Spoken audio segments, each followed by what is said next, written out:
I'm like in a room with a bunch of televisions and are all at top volume and blasting, and I don't have a remote when I'm not on my medications. Writer's block sometimes is actually more about needs not being met. What are some of the pitfalls you've seen for up-and-coming new authors? There are also a lot of shysters out there who are like, I will edit a book of any size for $200. They're going to take advantage of you. Your book will be worse than when it went to them. It's going to be a mess. Hello, everyone. Today I have the wonderful Prybylski on our episode today. Started in the editing industry after meeting someone at a karaoke bar. They are now a member of the Editorial Freelancers Association, and in addition to editing and writing, they also draw maps of authors' fantasy books specializing in fantasy. Beyond editing, is the author of the Boston Blight universe of books, a collection of urban fantasy thrillers. I'm very excited to talk to you about that as a fantasy reader myself. They're also working on preparing the How to Finish the Damn Book duology, a pair of nonfiction books aimed at helping authors navigate the writing and publishing processes. And don't worry, we will be asking lots of questions about those topics, and those books will be coming out summer 2024. When they are not editing or reading, you can find them doing rapier combat for the Society of Creative Anachronism, knitting something or herding their cats and husband. So welcome, It is great to have you here. Thank you. It is great to be here. I've been really excited about doing this with you for a while now. Very, very cool. Yeah, it was great when we had our first chat. So take me through, first of all, we like to ask everyone, it's good to get a sense of it. How did you come to find out you had ADHD, and what was that process like for you? So I was always raised knowing I had ADHD, but unfortunately for a large percentage of my childhood and most of my adulthood, I didn't really understand what that meant. All I knew is it meant that I was a little distractible. I didn't know that it came with everything else that ADHD comes with. I just knew it was like, oh yeah, that's why my desk is a mess constantly. And I'm lazy, I guess. And as I've gotten older, particularly during the time when I was pursuing my autism diagnosis, I started really studying neurodivergence, and it helped me really understand on a deeper level what my ADHD affects and how it affects me personally. So it's been kind of a longer journey, but I knew I had it as a kid, and I didn't until a year or so ago start actually treating it. So that's been a whole experience. Yeah, no, 100%, 100%. So you found out relatively recently, I guess, in terms of treating it. What were those changes like for you? It's been interesting. Like, I can tell when I'm not on my medication because I can't really focus on anything. And it's, the train jumps tracks constantly. The way I always describe it is I'm like in a room with a bunch of televisions and are all at top volume and blasting. And I don't have a remote when I'm not on my medications. When I am on my medication, the TVs are quieter and I have a remote. They still change channels kind of at their own will, but I have vastly more control than I do when I'm not. So that has been a massive change for me. Also, learning to work with my brain instead of against it has made a lot of positive impacts in my life, not just medication-wise, but things like learning how to time block and understanding what my personal needs are and accommodating them rather than trying to fit myself around everybody else's requirements. Yeah, definitely. And what does a day in your life currently look like? I mean, it depends on the day of the week, but since I work for myself, I allow myself to sleep until I'm ready to get up. I don't try and get up at the correct time, so to speak. I get up. I'm a night owl, so I'm usually awake until around 2 a.m. I sleep until about 10. I'm not lazy. I'm just awake at night because it's quiet then. It's things like that. So I get up, I do breakfast, I let out the dog and the cat and pat the parrot for a while because I have a parrot. Her name is Daisy. Then I get into my work and I sit down. I have an office because setting up an office space for myself was something I did recently for my mental health. It allows me to stop working when I'm not working. I ran into this situation really bad for a long time where my recreational computer and my work computer were the same machine because I need a powerful computer for some of the things I do, but also I'm a gamer. But my problem was I never stopped working because it was right there. And the impulse to be productive, as we're so deeply informed by society, was really in there. So I never stopped working. Yeah. And then, I work for a few hours. I have some time blocks. I use timers to, get myself into and out of things. And then, lunch, dinner, the usual things that people do. I spend a lot of time in the evenings doing hobbies. I play a lot of Dungeons and Dragons. So that's a thing. Yeah. Very interesting. Yeah. So I guess, you're doing a lot of writing as part of your day. Mhm. Take me through, I guess, what is, because one of the things we're interested in talking about here is the skills. And, we talk about focus routines and dopamine use and all that kind of thing. How do you get into focus to start writing? So, how do you go from I need to start writing to writing? For me, sometimes it comes in waves. For example, I Mhm. also have a place that I go. I'm actually headed there in a few days, where there's no internet, no cell phone, no service, no television, no nothing, and it's just Mhm. quiet. And I go up there for like a week, and I can bang out an entire novel in that time using Mhm. that space because I don't have all the distractions of daily life. Yeah. On my day to day, I do things like I have an app called Clockify. It helps me track my time, what Mhm. apps I'm in, and I use that. But my writing it depends on where I am. Sometimes I physically need to get out of the house and go to a coffee shop and be not in my Mhm. usual environment to get my brain to click into writing mode. Sometimes I will just wake up with a story and be like, no, I have to get this out and write 10,000 words in an afternoon. And my husband will be like, are Mhm. you dead? Have you died? Honey, are you okay? That's happened before. Yeah. If I'm really stuck on something, the best thing I have found is not to put a lot of pressure on myself to do it. Mhm. If I'm really deeply stuck on a story, like right now, I'm really stuck on a current fiction manuscript I'm working on, and I set that aside in favor of finishing up the nonfiction because I'm really stuck on something and I'm waiting for something in my brain to catch and the gears to turn because I Yeah. can't force it really. If I Mhm. try, it comes out as stilted garbage. I mean, you can't edit a blank page, and I know that. But also, if you're just trying to write something and coming up dry, there's only so much you can actually do about that situation. Interesting. You talked a little bit about this idea of the writing and focusing on kind of, sometimes it just doesn't work that, the writing isn't working at that point. Yep. And so I'm going to talk about what we do to support that in a second, but I am curious, do you then switch over to something else? Do you do editing at that point? Because I know that's another part of your job. So I have to divorce my writing and editing from each other because they're completely Okay. different mindsets.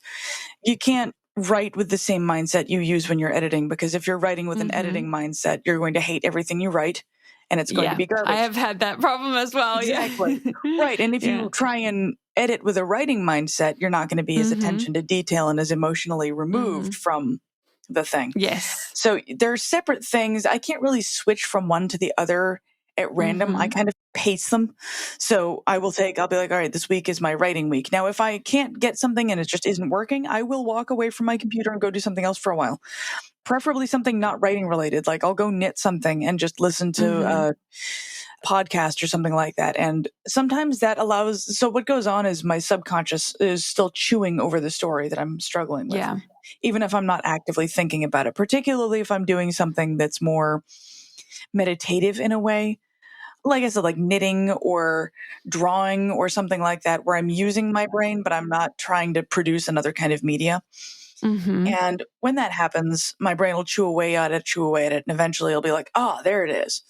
So sometimes it'll be something like Interesting. that. So I have to just completely switch gears out of writing if I can't write, because forcing it won't help me because it's not a discipline issue. If it was a Yeah. discipline issue, there are other things to work on with that. But if I'm really stuck somewhere and just can't do it, I have to be kind to myself because I'm not undisciplined. I'm not lazy. I'm not just shirking it. There's something going on. And a lot of the times, I talk about this in my books, is that writer's block sometimes is actually more about needs not being met. So it could be that I have a migraine and can't think, and there's no way Hmm. I'm producing something that day. Or maybe I'm dehydrated. My body has needs that I haven't paid attention to, and that's a problem. Or if I'm struggling with something emotionally and trying to work through something, trying to write a book that is taking me out of that emotional headspace, my mind is still going to be on that thing I'm struggling with. So I can't Hmm. just shut that off. And one of the first things to go when you have needs that you're kind of wrestling with is creativity, in my experience. If I'm having a mental health problem, if I'm having, if I'm hungry, if I'm thirsty, if I'm tired, if I'm in pain too much, creativity just won't happen. And I have to Yeah. be kind to myself and allow that to be a thing because punishing yourself won't fix that problem. Because writer's block, in my opinion, is a symptom. it's not the core problem. It's a symptom of something else going on. And when you identify what that other thing is, then you can move forward. But until you've identified what's causing it, there's no fixing it, because it's not like it's a cure-all. If I'm hungry and I'm treating it as if I'm tired, it's not going to work the same way. I mean, I could take a nap, but it won't fix it. Yeah, that's interesting. So take me through, I guess, what would you say to people who say, oh, well, yes, but like if I let myself worry about meeting my needs, then I would never get any writing done at all. You kind of have to balance it. I mean, meeting your needs is about making sure your base core needs are met. If you're in too much physical pain to write and your brain is thinking about that, you're not going to be able to write. There's just, the creativity will not happen. If you are extremely hungry, your brain isn't going to be able to function anyway, because it's not going to work. If you're dehydrated, obviously your brain isn't going to work. If you're in extreme emotional distress, you might be able to write something that's cathartic about that emotional distress, like a poem, or you might be able to draw something that's related to it, or a scene that really draws on those emotions. But you may not be able to organize it into like, well, I'm going to write this scene of my novel. It might be, I have to write something about what I'm feeling right now. We're talking also about needs, not wants. Like, man, I'm just not going to do anything today. I'm going to play video games instead is not a need. So if you kind of let yourself lean into the just chasing the dopamine, you might never actually get around to writing. But if you have a need that isn't being met, you have to address it. You can't avoid it. Like, have some water, have a nap, eat something, maybe journal if you're having an emotional problem. And then see if you can't bring your mind back to that space. And you can do it by like giving yourself, I'm going to give myself an hour to sort through whatever I'm going through and come back. So you might be able to like set some limits on it so it's not open-ended. That might help too. Yeah. Yeah, that's interesting. And it's funny you should say dopamine. One of the things we often recommend for people based on the research is this idea of starting work with a dopamine reward to kind of help support that. What do you recommend for things? Because I'm sure you have we're going to talk about some of your hobbies in a second. I'm sure there's lots of things you want to be doing, especially when you're about to get into some writing. How do you manage that? For me, writing is something I'm deeply passionate about. So as an autistic person, it's one of my so-called special interests. So writing and my stories and my mental world and these characters I've created are something I'm really passionate about and excited about. So when I sit down to write, I'm actually really excited to be there. I don't view it as a chore. If I'm writing a blog post about something and I have to write it this week and I'm just not feeling it, I'll just pull a random topic and be like, here's something, here's 1,000 words on it. I'm going away from my desk now and I'm going to go have fun. So it's different when I'm writing content versus writing creativity, because creatively speaking, I love what I'm doing. Sometimes content generation is vastly less exciting. Interesting. So how do you manage that then? How do you sort of like get yourself to your desk to do the content generation writing? I have a schedule. I have a day of the week that I know this day is the day that I write my blog post, and I prepare for it. I will sometimes, if I'm coming up dry on what to write about, I'll go to some blogs that inspire me, because I have a blog that I write about writing on. I recently rebranded it to call it Authority, Author-I-T. It's nice, ridiculous. A very bad pun about tea drinking and being an author. I love it.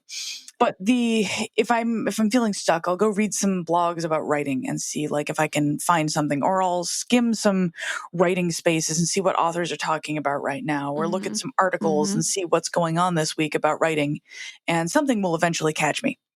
I will eventually stumble across something that'll be like, I have to write about this week. This week, the blog that's forthcoming, I think, is one that happened because a scammer emailed me trying to get me to give them money to be on their podcast, which is hilarious given the circumstances. We don't do that, just in case anyone's wondering. I don't actually know anyone who does that. People don't, because the benefit to you is content for your podcast. The benefit to me is visibility. And I mean, I don't think that Stephen Colbert charges people to be on his show. Like, even the You'd big hope names not. don't do that. I hope not. But usually they don't charge for stuff like that. And legit people don't. And that email, like I sent him back a spicy response, and he got very offended that I wasn't polite to him. And that sparked this week's blog, because I'm very passionate about authors not getting taken advantage of. It happens a lot that people get taken for a ride because they don't realize that a lot of these people are charging money for things that they can't. We know that ADHD can feel overwhelming and frustrating, and that's on a good day. And we don't want anyone to have to navigate that alone. That's why we created the ADHD Academy, where adults with ADHD can meet, join, share stories, and support each other in a judgment-free way.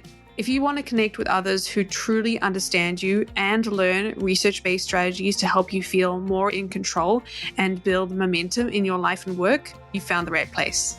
Together, let's transform your ADHD challenges into strengths. If you'd like to know more, you can click the link below to join us in the ADHD Academy. Hope to see you there.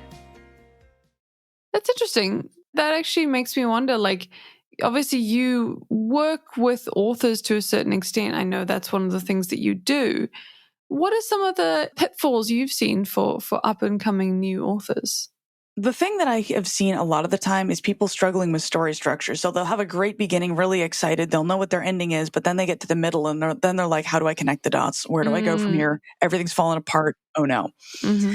The way that I typically advise people address that is there are a number of story structures out there. I'm actually going to be releasing one in my book called The Star Point Method, but it's a pattern of rising and falling tension. So even if you're a pantser writer, even if you don't do a lot of planning, coming up with a few key scenes or moments through the book that you can write toward, like, what do I need to do to get from where I am to this scene that I want to write? Where's this space? And you can kind of create that almost like a connect the dots sort of thing. You don't need to outline every chapter. You don't need to outline every scene if you're not into that. I don't do that. I barely outline anything. I just write down a few plot points and then off I go. But giving yourself some kind of direction helps a lot, even if it's just really minimal. Because if you don't have a good idea of where you're going, when you pull out of the driveway in your car, so to speak, where are you going? Yeah. You can drive and the scenery might be great, but if you don't have a place you're going, you're just going to waste a lot of gas and not get anywhere. Yeah, no, exactly. You make an excellent point. And I guess, if you were to help, because I think that's a really common struggle that people have. Can you take us through a little bit of like what that rising and falling tension looks like? Yeah. So in my book, I've got, I call it the star point methods because if you put it out on a piece of paper and plot it out, it looks kind of like the 5-pointed star we're all familiar with. But stars can also have more points than that. So you can add or remove as many points as you want. And the points are, you have the introduction, you have the catalyst, which is going to be the thing that throws the character into the main story. It's that moment when Luke and Obi-Wan show up at his Owen and Beru's place and it's smoking, in Star Wars. And then, so that'll be the moment the character gets thrown in. Then you have the midpoint, which is the point of highest tension in the whole story. It's not actually the ending that has the highest tension. It's the midpoint. So about halfway through. Then you have the final confrontation, whatever that looks like. And you have the finale. And between those, the tension should rise at those points and kind of fall back down a little bit. But overall, it rises up to the midpoint and then comes back down around for the finale and ends roughly where it started, unless you're doing a series, in which case you're going to want to end it on a little bit more tension. But the basic concept is you have this pattern of rising tension towards the middle of the story and then lowering tension, but not straight down towards the end. Interesting. I'm not sure if I can explain it well without a visual. No, that's great. That's really great. And, obviously if you do have a visual by the time this comes out, definitely share it. I have a YouTube video about it that you can put in the notes that I did a presentation on it, I think last year for the conference that I run, and the presentation's on YouTube for free. Oh, wonderful. That's great. Yeah. If we're talking about writing and we're talking about writers, you mentioned pitfalls, but you also mentioned like scammers. I think that's an interesting conversation. Like outside of the writing process, are there any other pitfalls that can happen to a new writer, someone who's interested in writing? There are a whole lot of them. Outside of that, I think the biggest thing is knowing when you're ready to publish and how to get there. If you're writing just for the sake of writing and for fun, you don't need to worry about that. But if you're starting to look at wanting to publish, trying to transition from writing just creatively to understanding that this is a business and treating it like a business is one of the biggest things, whether you're neurotypical or neurodivergent, that I see. People don't realize that when you enter into publishing, it's not like upload book to Amazon, receive money. There's a whole lot more. I'm sorry, what? Right. There are a lot of people who think that. They think send a book to publisher, receive money in return. They think that that's the whole transaction. And it's so much more complicated than that, because essentially you're becoming an entrepreneur when you release a book. That's very true. In a lot of ways. And you're going to be responsible for things like marketing, regardless of whether you go traditional or self-publishing. Marketing's the thing. The process is complicated because you have to start thinking of your book at some point as a product, right? Which is a challenge because it's our baby. It's our creative, like this is our love. But you have to look at it as a product on a shelf. Yeah. And what about that is going to attract people to buy it?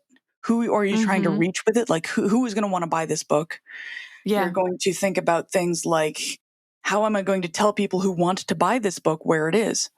Like, how do I help people find this? That's one of the cores of marketing and identifying all of these different pieces.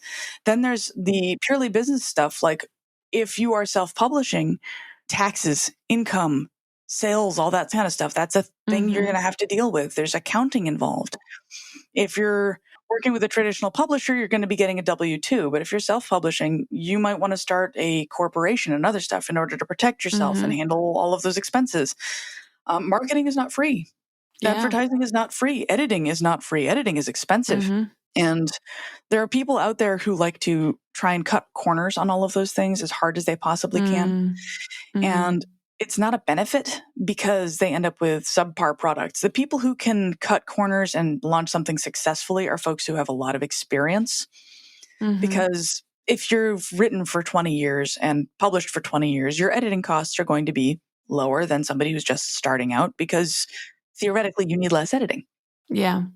And there are people just at the beginning of their journey who look at what the people 20 years in are doing and think they should be able to pay that amount and get the same product, and they can't. Yeah. And there are also a lot of shysters out there who are like, I will edit a book of any size for $200. Stuff like that. Don't listen to those people. Do not. They're going to take advantage of you. Your book will be worse than when it went to them. It's going to be a mess.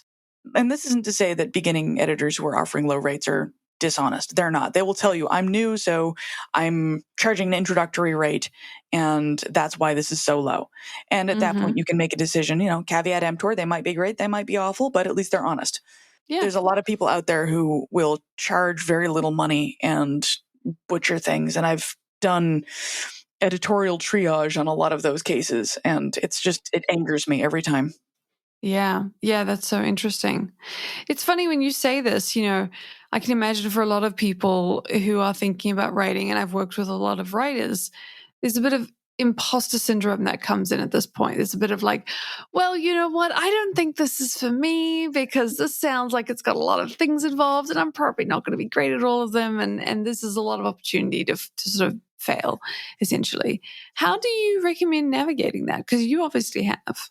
So the path of traditional publishing exists for a reason. If you can't afford if you can't afford to hire an editor, if you can't afford a good cover designer, traditional publishing exists for a reason because they pick up the overhead.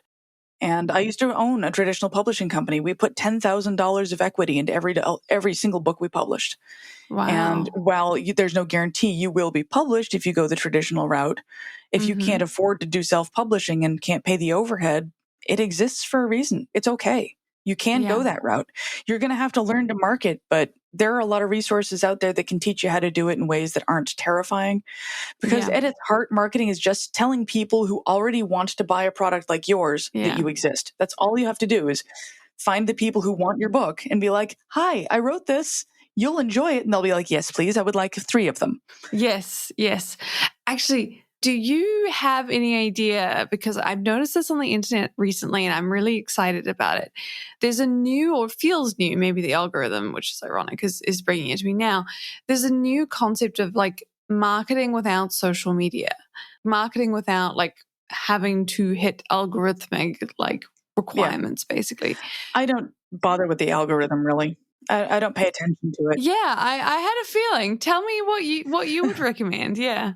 What I do is I focus on, I have a reasonable following on TikTok at this point. I've got I think like 5,000-ish people, something like that.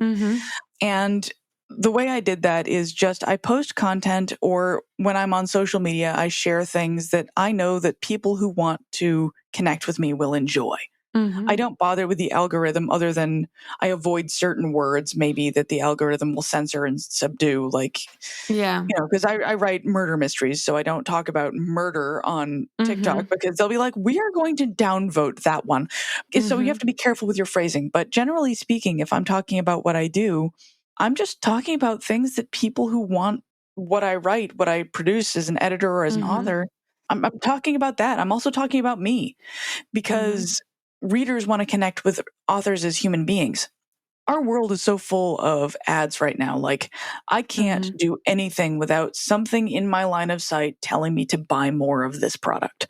Yeah. It's horrible and it's exhausting. I'm looking across my room and there's a Coca-Cola box right there that's been heavily branded to make me want to drink more Coca-Cola. There's a whole bunch of stuff around here that's just like, yes, buy more of me, buy more of me. Or if I'm scrolling through social media, ads constantly. And I don't want to be that person. Like, yes, I have advertising and that's an important, people need to know that I've written something they can buy. But as far as content goes, I'm not trying to optimize it for search engines as much. I'm not trying to hit an algorithm and get viral. I'm trying to connect with human beings. Do you find that works? I mean, I'm saying this as someone who's done a very similar thing, so I know it works. But Yeah. I'm curious, like, has that worked for you? Marketing my books is a lot harder because I'm not as good at telling people that I've written a book because I tend to want to hide under my desk and not tell people I've written books. Yeah, you're like, it would be amazing if you knew about it, but you don't. Right. So I'm getting better at creating actual advertising that I'm posting to things to let people know, yeah, by the way, I wrote a book you'd enjoy. But when it comes to the editing stuff, absolutely. When it comes to reaching authors, like the best way that I have found to gain author clients is just connect with them as human beings. Most of my clients right now are coming from TikTok because they relate to the videos I produce and they like what I have to say about writing and editing and the industry. They like me because I share videos of my cats and my parrot and my breakfast, and I talk about ADHD and all that other stuff. And I have content buckets that constitute my brand. So there are a few topics I talk about, and I limit my channel mostly to those topics. But overall, I try and just talk about things they care about, and people like that. They find me, and then they're like, I want to work with that person because they get me. And that's what I hear from the clients who find me. They find my methods and approach and my social media to be comfortable, and they like me. So that's what they're doing. It doesn't matter about the algorithm as much. Yeah. Because the number of followers isn't really indicative of anything. It just means you've got a lot of people who clicked like. But if people are interacting with and talking to you and relating to you, that's where you're going to find that connection. And that's where you're going to get the sales from. Yeah, definitely. Definitely. I think that's a good reminder for anybody who's on the internet, because I think that's kind of a big area at the moment. I have another question for you. Yeah. You mentioned that you were a publisher for a while, and I'd love to know from your perspective, I'm sure you get this question a lot, what was it that made some books and some authors stand out over other authors and books? It actually wasn't so much luck. It was, did they follow the query guidelines? Because that was a thing. A lot of authors just plain didn't pay any attention to the query guidelines, didn't give me the information I needed to make an assessment on their book, and just sent something that I couldn't use. Sometimes they'd write a whole query letter in character and stuff. And as cool and kitschy as that is, that doesn't tell me much about your genre. That doesn't tell me your word count. That doesn't give me a whole lot of information to work with. And that's what I need to assess whether or not I want your book. And if I'm looking at 100 of these today, I need to make this analysis in like 5 minutes.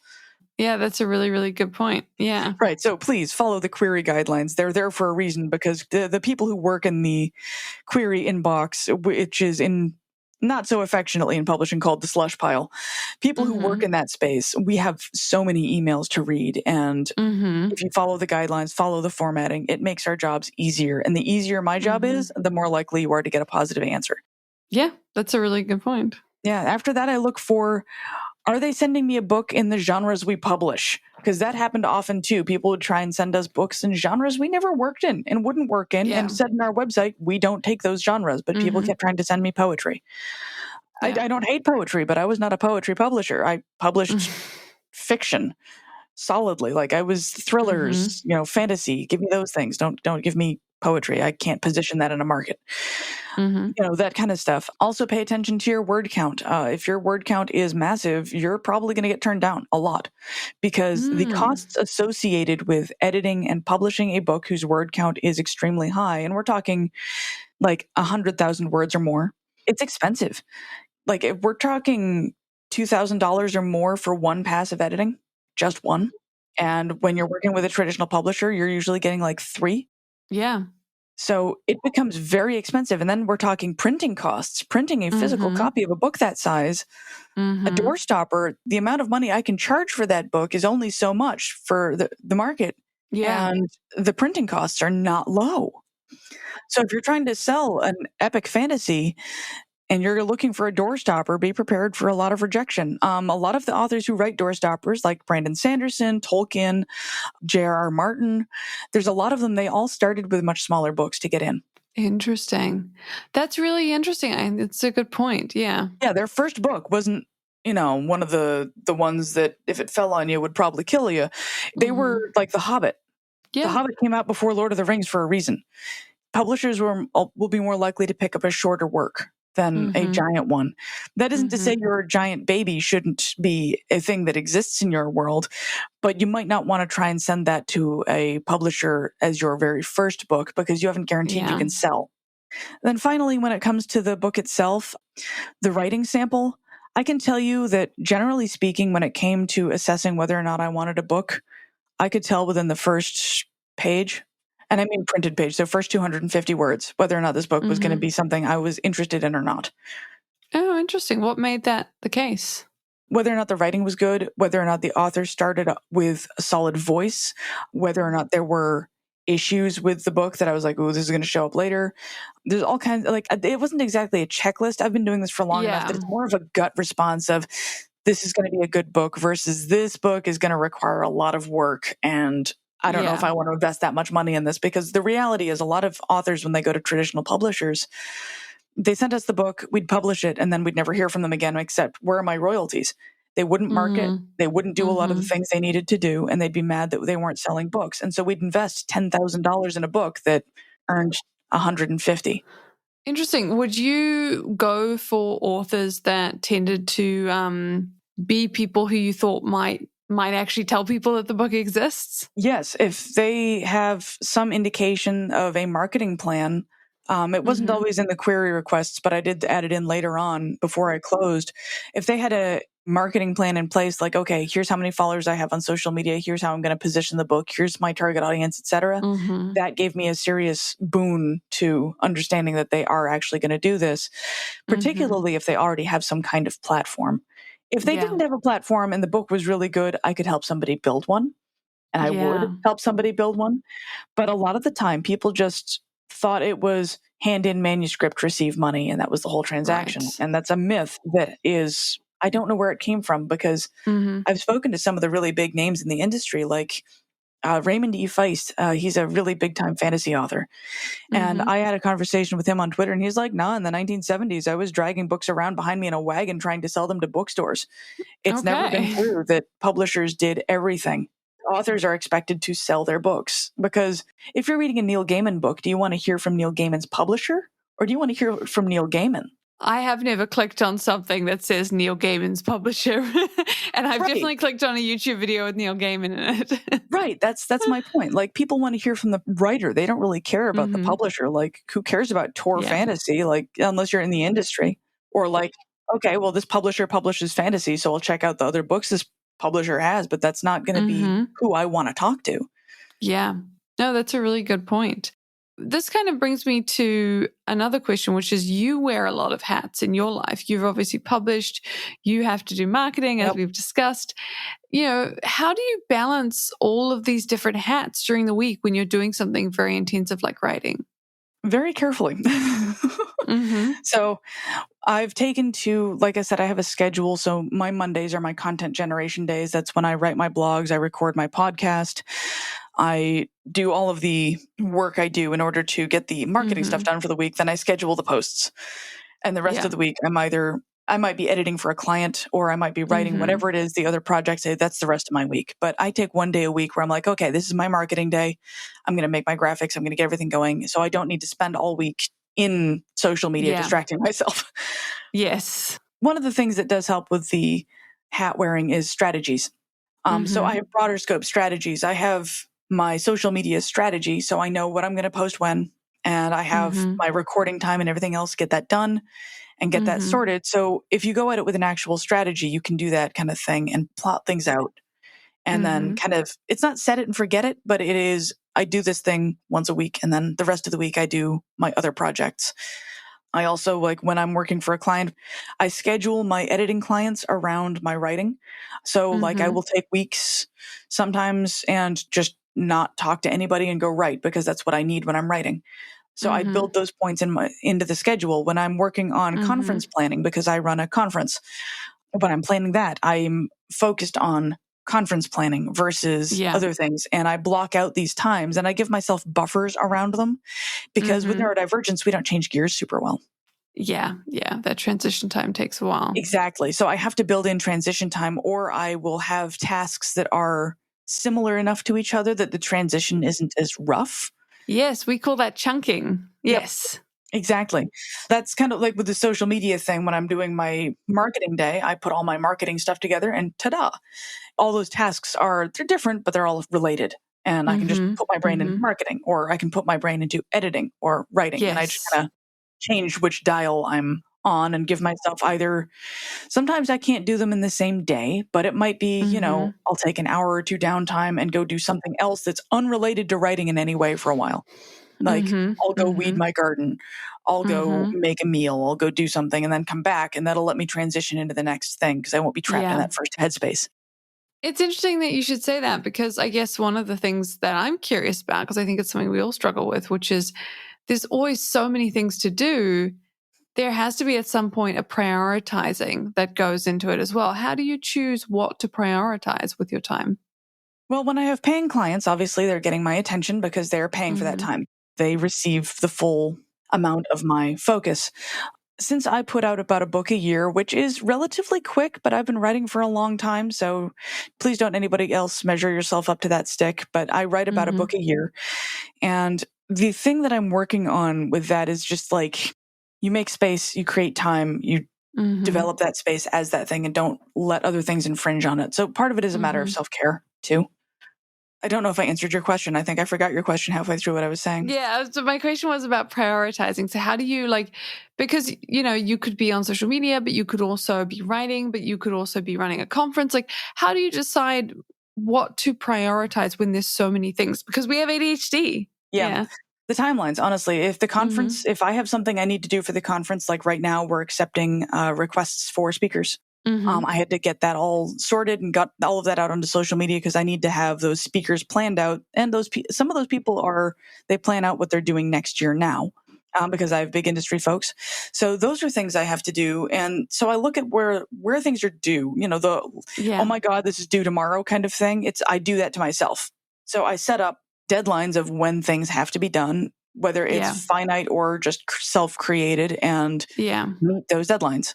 And prioritizing, it's whatever deadline is currently the one that's looming, I have to do. But some of them are evergreen. Like marketing is never not going to be one of the top priorities. But I can also do that once a week, set up the posts, and then not spend my time drowning in it. So it's of extreme importance, but doesn't have to take up a lot of time. Sometimes you have to prioritize things really highly, but you can minimize the amount of time you have to spend on that thing. Like I have to check my email every day, and I do an inbox zero thing so I don't get overwhelmed. And that's, again, extremely important for me, because I have clients trying to email me speaking engagements, but I can make that quick because I don't have a lot of emails in my inbox. I save them in folders that I don't have to see when I open my email, or I delete them. And that way, only the stuff that shows up is right there. So you can create little processes for yourself to deal with high priority items, but make them shorter. Yeah, that makes sense. And I really appreciate that. Awesome. Well, I just have a few questions that we ask everyone on the podcast. So my first question is, what professional achievement are you the most proud of? There are two. One is the Neurodivergent Publishing Conference, which is the conference that I run for writing and publishing professionals. I am deeply proud of that because it has made a big impact for the neurodivergent writing community. And I'm thrilled about that. And my other one is I am actually going to be speaking at Author Nation in Las Vegas this year. And the fact that they asked me to come and speak was a huge achievement for me. Cool. That's awesome. So those are my two biggest achievements, I think. Yeah. I love those. Those are great achievements. The other one on the other side, is there a professional failure that embarrasses you?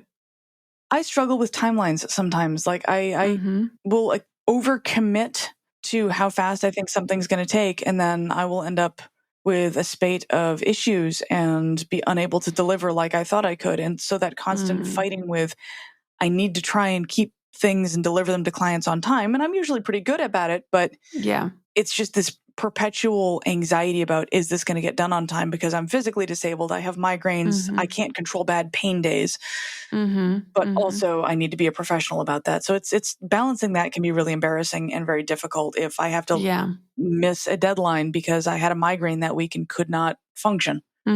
Definitely. And how have you dealt with that when you feel like you're getting overwhelmed with the deadlines? I try and communicate to my clients very honestly. I'm very direct, like, hey, I had some health challenges this week. I'm sorry I was unable to get things done. Here's the adjusted timeline and here's my new plan. I try and just open communication without oversharing because they don't need to necessarily know what the problem was depending on, I mean, I might be open about the fact that I'm a migraine sufferer, but some of the other things, not oversharing is important because people tend to be more receptive if you don't explain everything. Yeah. It's also not their business. Right. It isn't their business, but the neurodivergent urge to tell everybody. Yeah. We want to share. We want to connect. And also provide clarity because we're used to people like second guessing us constantly. Yes. We want to be like, but really, no, I was in the hospital. And they're like, that's okay. You didn't have to say it. Right. So, yeah. So just clear communication. And that's kind of part of my journey with the ADHD is accepting my limitations and knowing where they are and learning them so that I can accommodate them. I've had to accommodate them less as far as like I've had deadlines slip far less now than I used to because I'm accommodating myself way better. That's so interesting. Yeah. And very true. And then my last question is, if you had an ADHD life motto, what would it be? Be as gentle with myself as I am with everybody else. I love that. That's a really good motto. I think it's one for us all to remember. I'm trying really hard to do that. And self-correcting, like whenever that nasty little voice in my head comes in, like, oh, you're a loser. Whenever that shows up, it's like, would I say that to my best friend? Is that something I would say to somebody I really love?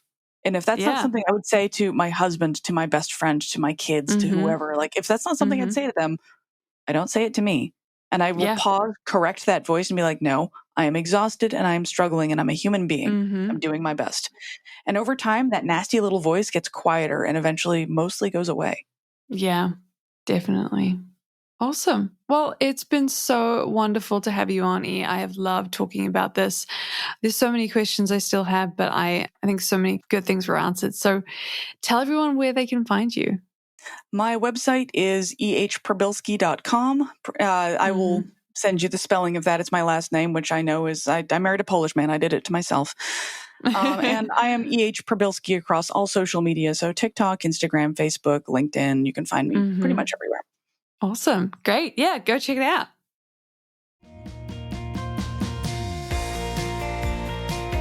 Thanks for listening. If you'd like to reach out or connect with us, you can leave us a message at admin@unconventionalorganization.com. You can also find out more about our ADHD coaching organization, read our free articles, or sign up to our online courses at unconventionalorganization.com. That's organization with a Z or an S. They both will get you there.